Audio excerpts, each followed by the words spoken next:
Hi, welcome back to Dissecting Computer Science. Now, in this particular video, we are going to discuss a continuous bag of words model. So, if you remember in my previous video, I took you through the different ways in which the words or tokens can be represented in a machine understandable form. We saw different ways of doing it, out of which we found out that a dense vector representation of tokens is the best that we can do for representing words in machine understandable format, and that is uh, done by converting them into dense vectors. So we also discussed there were three ways in which a token or a word can be converted into dense vectors.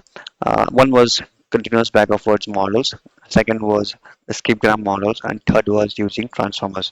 In this video, we go through this particular paper published in the year 2013 that brought a breakthrough about representing words in the dense vector format. So few engineers from Google, they published this paper on efficient estimation of word representations in vector space. This paper discusses about two models, the skipgram model and the continuous bag of word model, for representing words in terms of dense vectors. We'll dive deeper into this video and discuss more about the continuous bag of words model. So let's begin. All right, so we dive deeper into the paper and see what was the goal of this paper. So the main goal was to introduce techniques that can be used for learning high quality word vectors from huge data sets with billions of words and millions of words in the vocabulary. So we were going to have high quality word vectors, that is dense vectors, and for getting it, we'll be using a huge data set which will have billions of words and millions of words in the vocabulary. Now, that is what they used for coming up with a model, the continuous bag of models that gave them a good high quality word vectors. Now, what is the architecture? Let me take you directly to the architecture. This is the continuous bag of word models architecture on the left, and this is the skipgram architecture on the right.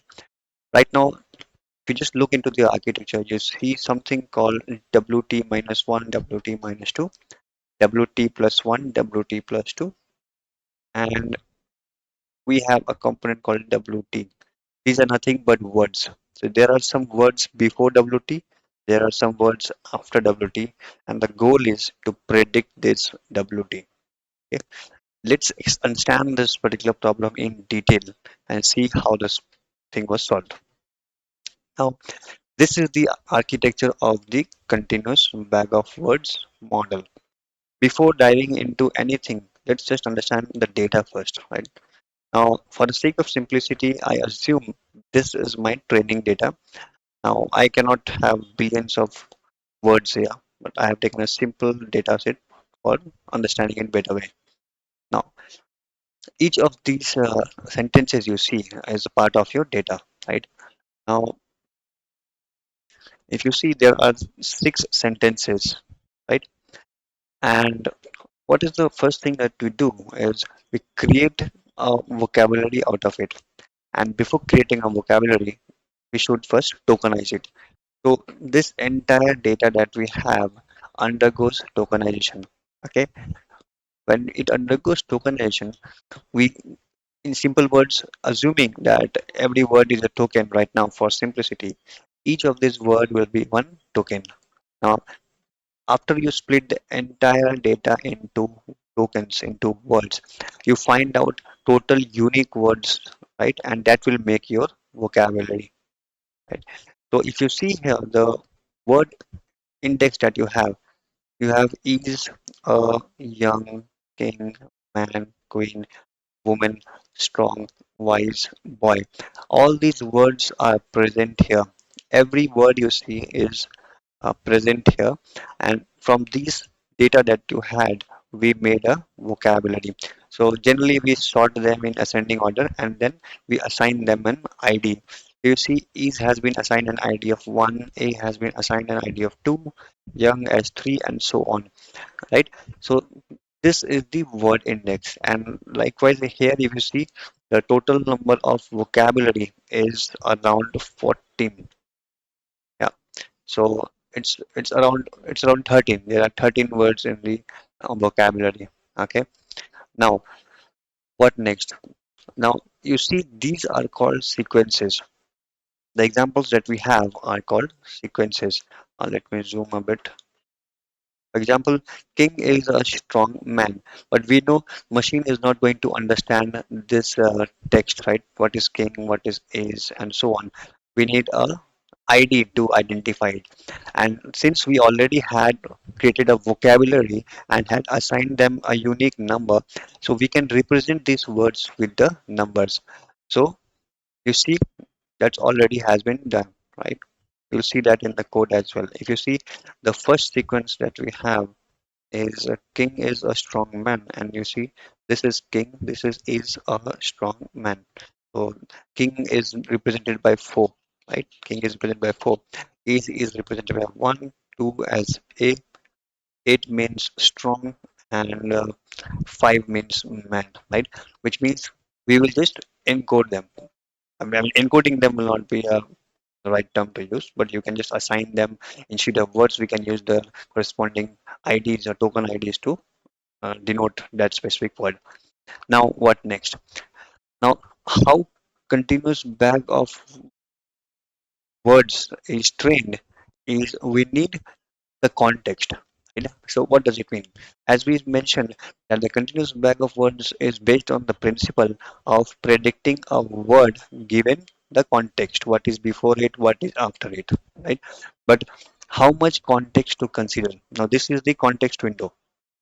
Okay, if you want to predict this, then you need some words before it, some words after it. Assuming this is the size W, then context window is 2W because you need W words before, W words after. Okay. For example, if you see king is a strong man, right? This is a context. King is strong man, and we have to predict why? Because if you see the sentence here, we had king is a strong man, right? So we had king is a strong man.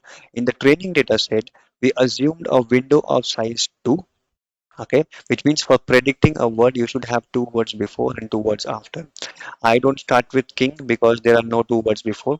I don't start with is because there are no 2 words before, but I can start with a, which means if I want to predict a, then I need 2 words before, 2 words after. So king is strong man. This can be used as context, and I'll be asked to predict the word at this position, which is A.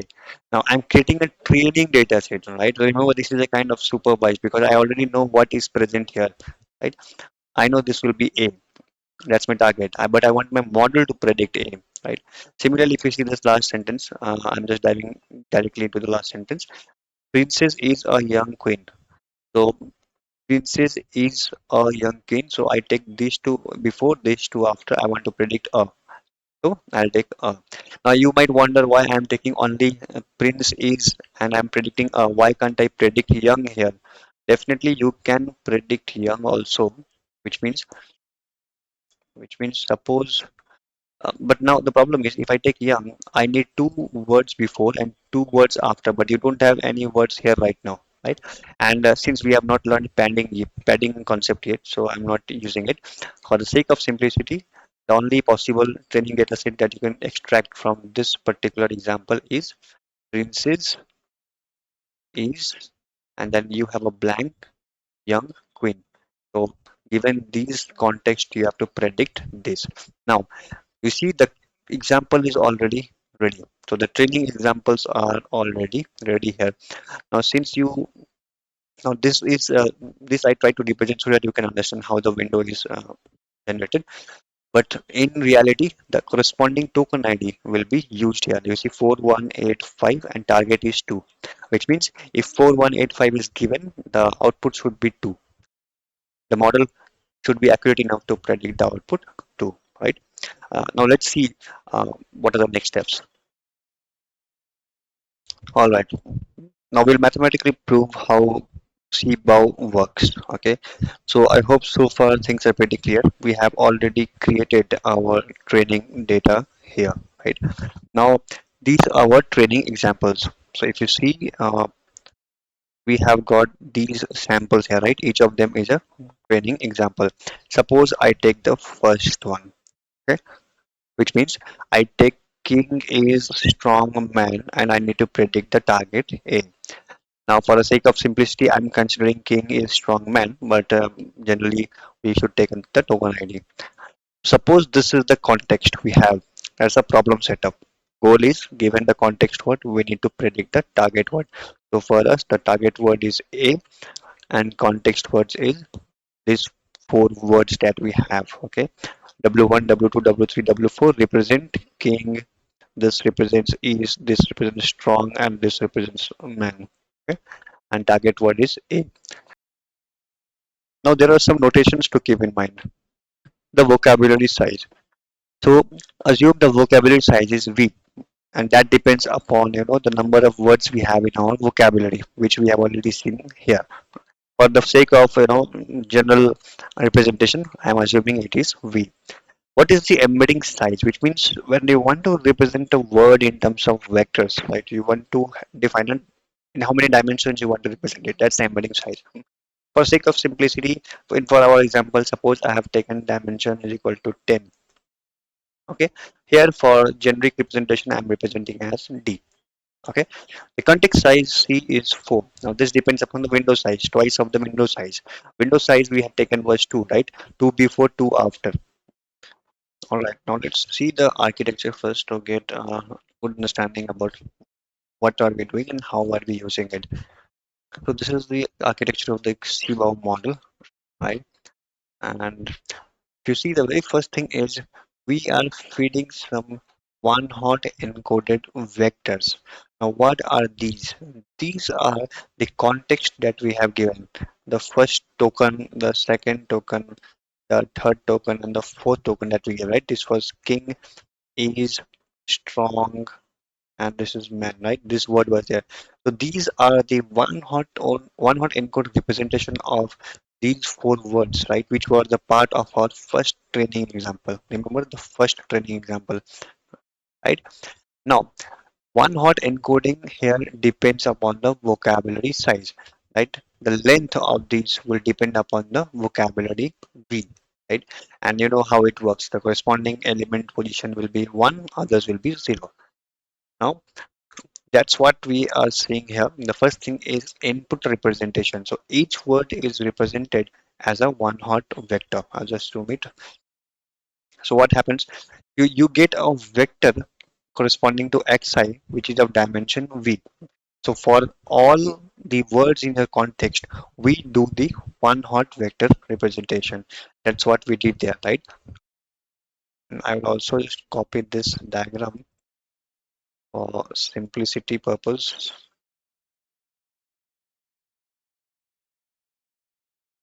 All I can do is, because I'll be using it again here. Yeah, fine.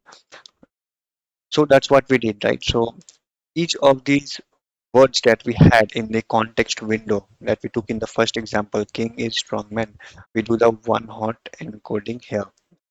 And the dimension of that will be V. So the dimension of this you can see here is V cross 1, isn't it? So V cross 1, number of words in the vocabulary cross 1. It is a one column vector, one column matrix, right? Now comes the embedding layer. So what happens in the embedding layer? Embedding layer is a matrix, right? It contains an embedding matrix.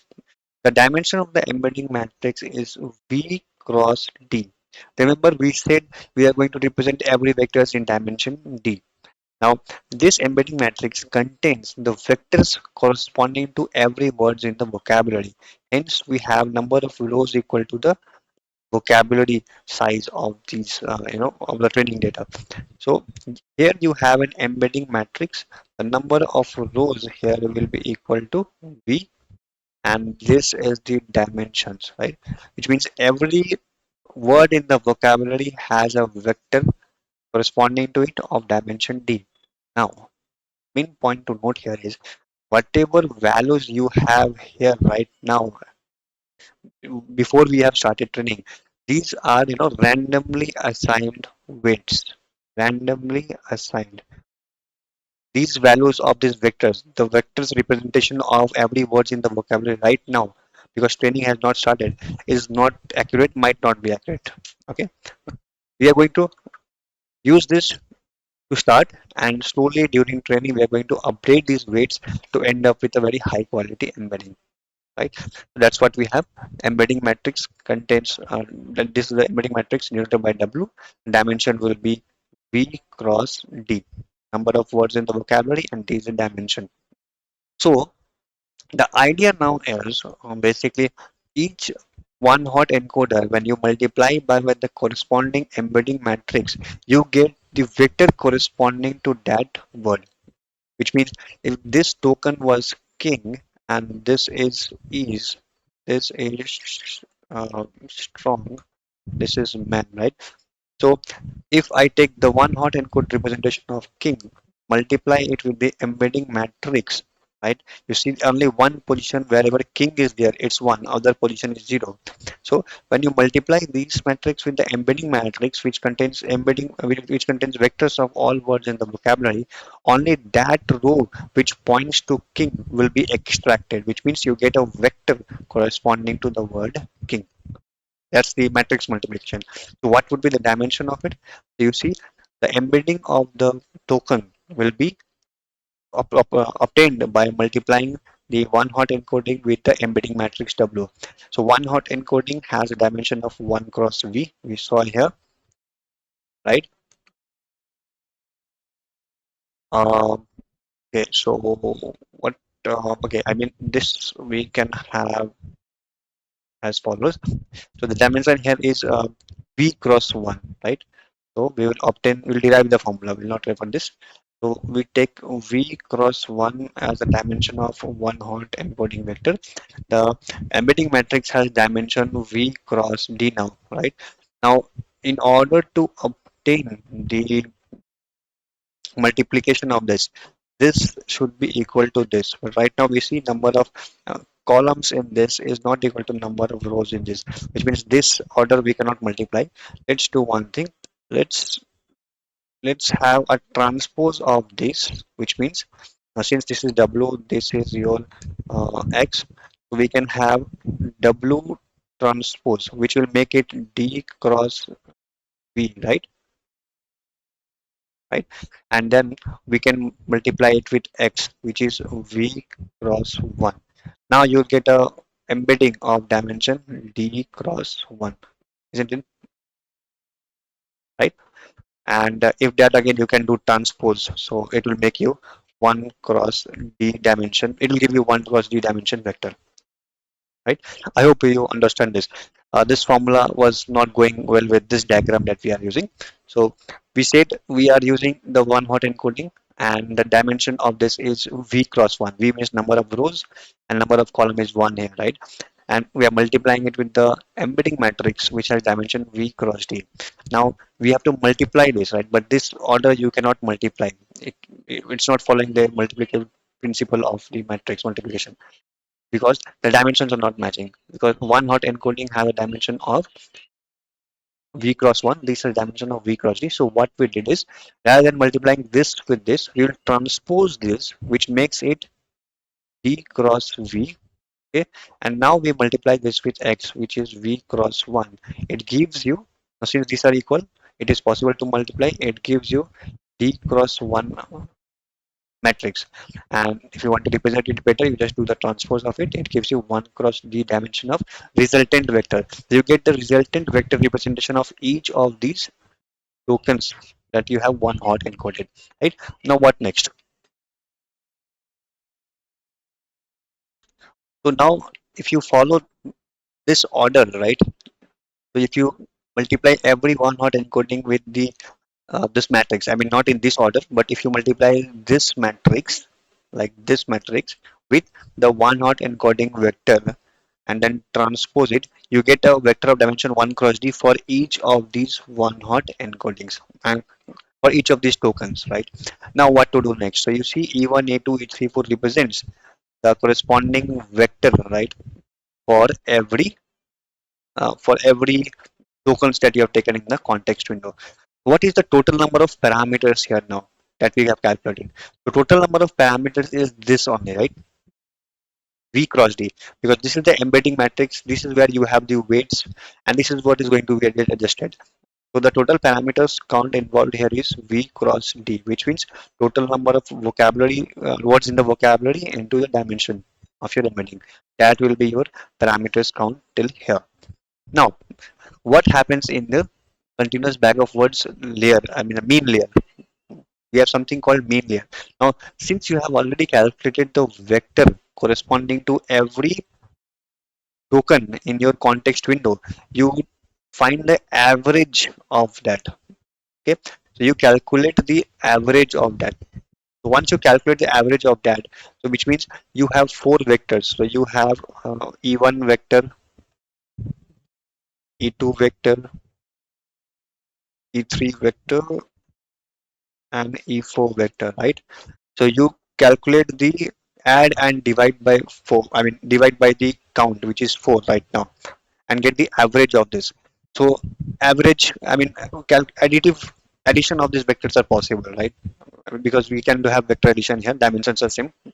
So when you find out the uh, average of this vector, you get the resultant vector dimension also same as the dimension of these vectors, which is 1 cross D, isn't it? So you get the dimension as 1 cross D. Remember, we have already derived it here.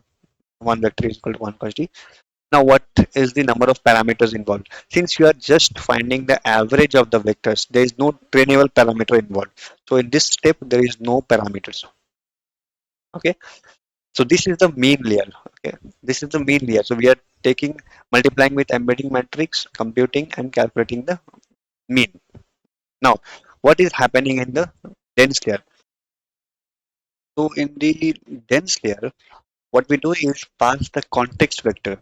So if you see, the mean layer has calculated the average vector of the vectors representation of the four words of the context window, right? Each of these vectors was averaged, right, and divided by 4 because we had the length of 4, context length of 4, and we got the output from the mean layer. Mean layer. So we got a vector of the same dimension as these vectors, which is 1 cross D, and this is actually the context vector because it captures the context of all the words in your context window.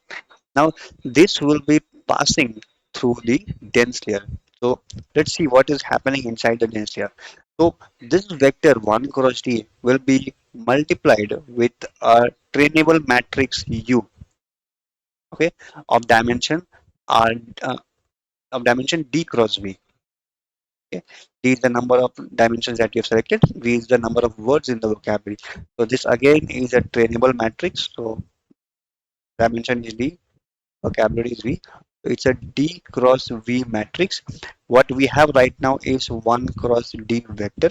So vector multiplication of these two is possible, where number of columns in this is equal to number of rows in this DD. Hence, we can multiply this, right, and get a resultant vector of dimension 1 cross V. That's what is happening here inside, right? So now, so what does this 1 cross V signify, right? So we can say that this is basically a score, right? So for each word in the vocabulary, we are getting a score because if you see, this is a vector or a matrix, you say, of length V, 1 cross V. So one row, and you will have this till V, right? Which means for every word in the vocabulary, this will have some value, which we can say that a score. So this is a score for this, which means remember the what are we planning? We are planning that given the context word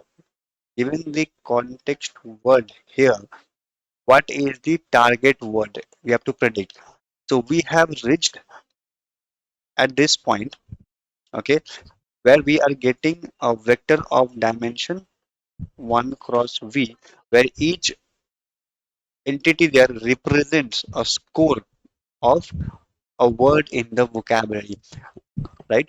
Now, till now, this is not a probability value. This is just a score.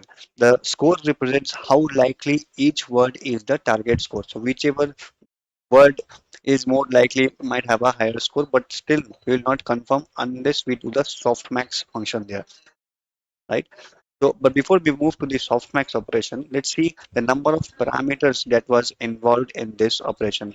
So in this layer, we did this computation, right? And if you see, this is the trainable matrix that we used in the second layer again, right? So total number of parameters here will be d into v, right? Plus, we are also adding a bias because here we are doing a multiplication and U is the trainable matrix of dimension D cross V. So D cross V was the number of parameters. Along with it, we are adding this B to every element, right, of the resultant matrix in CU. So when you are doing C dot U, this is C, this is U. When you're doing a dot product, you will be getting a matrix of dimension 1 cross V, which means for every word in the vocabulary, you will be adding this factor, which means V again, right? So we are adding V here. These are the total number of parameters trainable in this dense layer, right? Now, we'll go to the softmax layer. So what softmax layer actually does is these scores that we are getting right now, I told you, right? One cross V that you got is for each word in the vocabulary you're getting a score. But this is not, the uh, probability yet, right? Now these scores are not probability. They can be any real values. So to convert them into probabilities, we apply this softmax function. So whatever values we had, we apply this softmax function to get the probability of that. Now, all values that will basically will lie between 0 to 1. So the probabilities that we will be generating, probability is always between 0 to 1. So these real values, when you apply the softmax function on top of it, okay, so it will give you a probability whose value will be between 0 to 1. And if you add the probabilities of all these, remember when I'm passing this to a probability function, I mean, when I'm passing this to the softmax function, you'll get the probabilities for each. You'll get the probabilities for each. After this is passed to the softmax function. Suppose this is softmax function, right? Now, these probabilities, when you add, that's how the probability works, right? The addition of that should be equal to 1. Probability cannot be more than 1. So, which means now we have a probability distribution of the words in the vocabulary, right? So we will get distribution of probability. Now, whichever word has a higher probability is the target token. So if you see this architecture right now, right? This was the embedding matrix V cross U dimension, and this W2 was the matrix U that we saw. This also had the dimension we already saw, right? What was the dimension of U? D cross V. These are the dimension D cross V. It gives you one vector here whose dimension will be again 1 cross V, right? And then when this is passed to the softmax function, we get a probability distribution over the different words. If I have the word 1, T1, T2, T3, these are the tokens you have, right? Total tokens in the vocabulary. So over this, you get a probability distribution. Whichever token has a higher probability will be the target word, right? Now, so the target representation, where did this come from? So remember, in our training data, what we have is the context and the target, right? The context we have already encoded, king is strong man, right? What about this target word A? This was also one hot encoded, and we have a one hot representation of the target. This was your target, which means this is the truth. You know that the answer to this would be this, which this means that if you see one here, maybe this represents the position A. Not maybe, actually this represents the position A, which means A is the answer to this. A is the prediction. So this is the ground truth, right? That's how we represent the target by one hot encoding.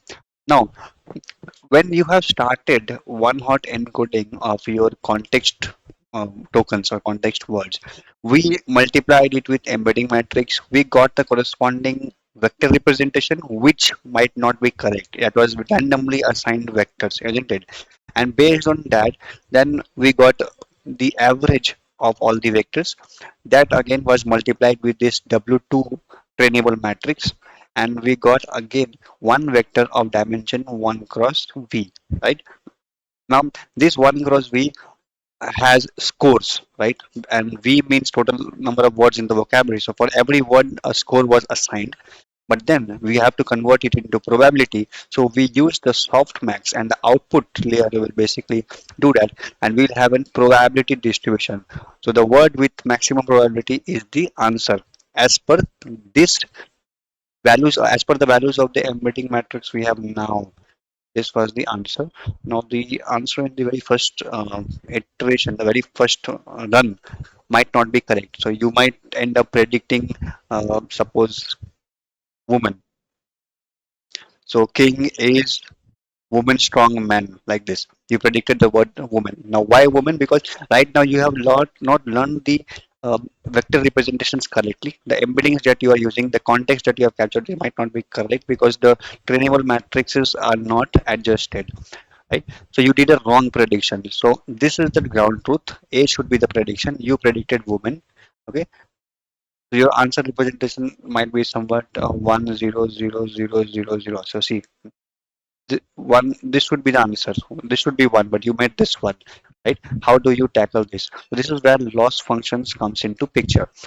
So what loss function we use is negative log likelihood. So if you remember the back propagation, how it works. So for loss function, this is a cross entropy loss. This is a cross entropy loss. Now what is cross entropy loss? To measure how good our prediction is, we use the cross entropy loss.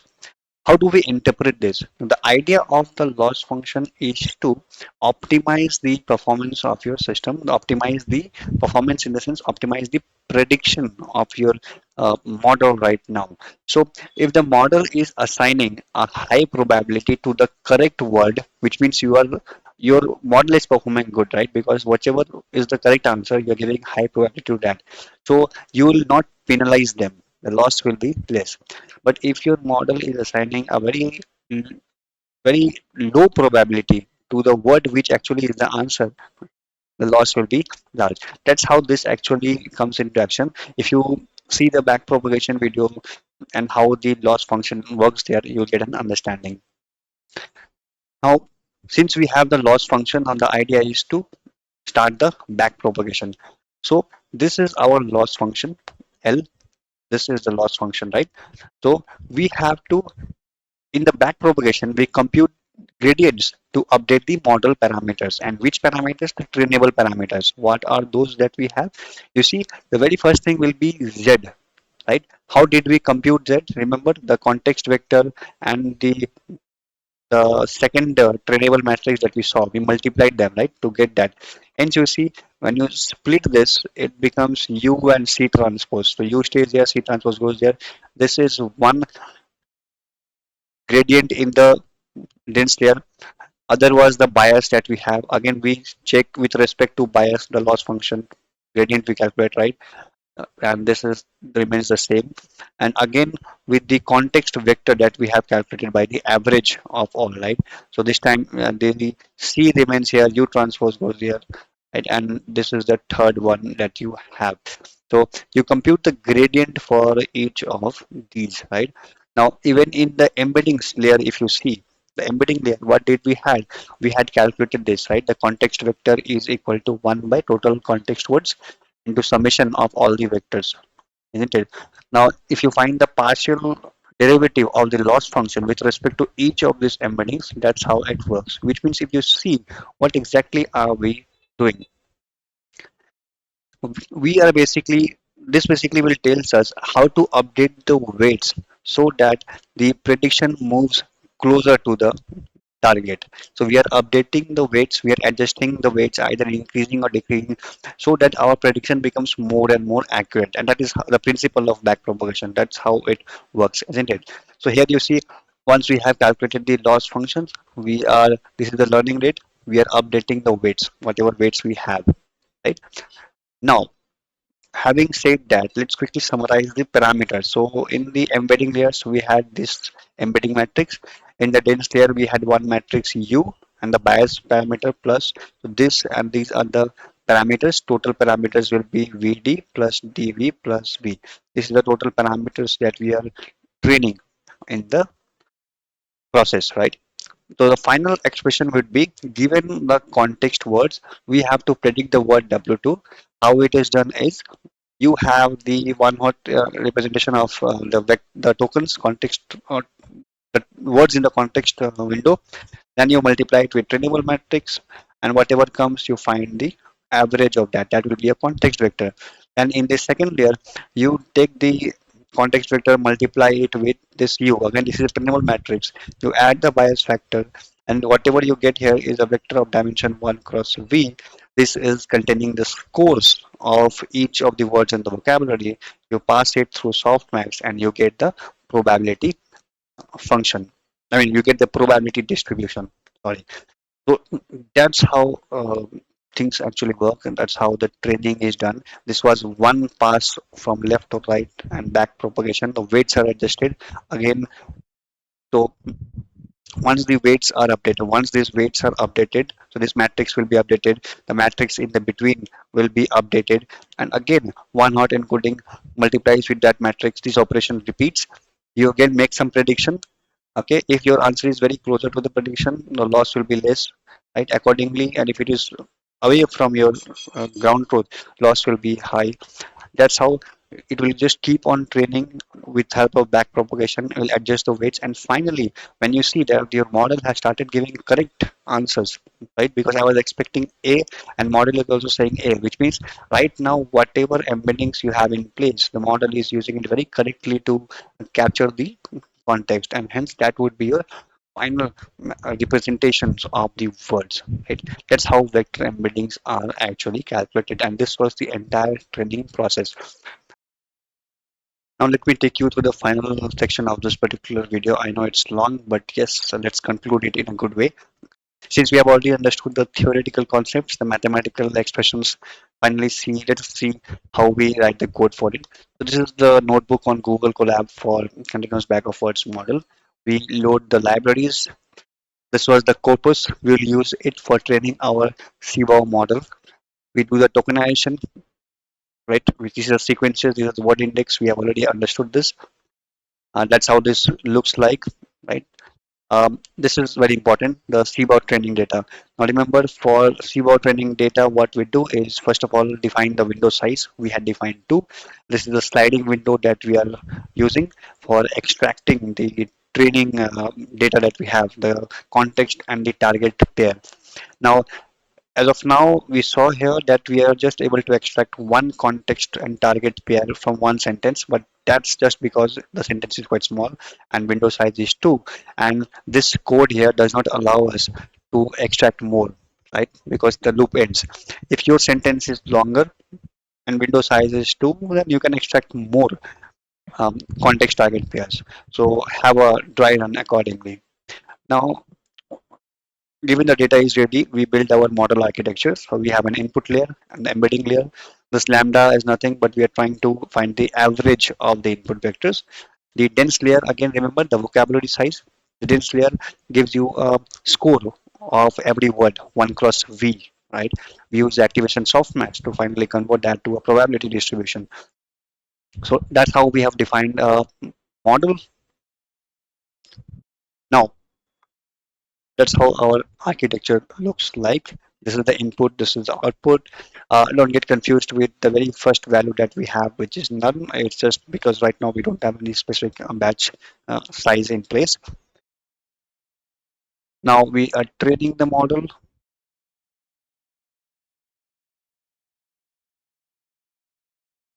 So we are training it for 200 epochs. The loss function, again, we saw categorical cross-entropy. Adams optimizer is being used. And if we extract the embedding, the final embedding matrix will be of dimension 14 cross 10, which is V cross D, right? It goes as per our understanding. Let's also print the embeddings here. So you see, that's how vector looks like. So this is corresponding to one word in the vocabulary, and this is the second word in the vocabulary, and so on, right? And if you see, the shape of this matrix is 14 cross 10. Now, this is a 10-dimensional embedding. We cannot visualize anything in 10 dimensions. So for simplicity and for convenience, we have used PCA to reduce the dimension so that it comes to a dimension 2, and we can actually visualize it in an XY plane. So if you see all these vectors that we have, all the 14 vectors, and you plot it into the vector plane. This is the geometric space. So you see that the words which are similar to each other will lie very close in the vector space. Okay, the words for which the context words were same or almost same, they will lie very close to each other. Now there is definitely obvious that boy and men are very close, king is close, prince is close, right? It's quite intuitive that they all belong to some specific category. Even if you see, the princes and the queen are lying very close but away from the men and king, prince, boy, right? Woman is on this side. Now remember, the training data is very small right now. This might not be the most accurate and might not be the best, because this is just, we have shown an example. But when you increase the token size, as they had discussed in this paper, that they had used billions of words and millions of words in the vocabulary, then you end up with high quality word vectors, right?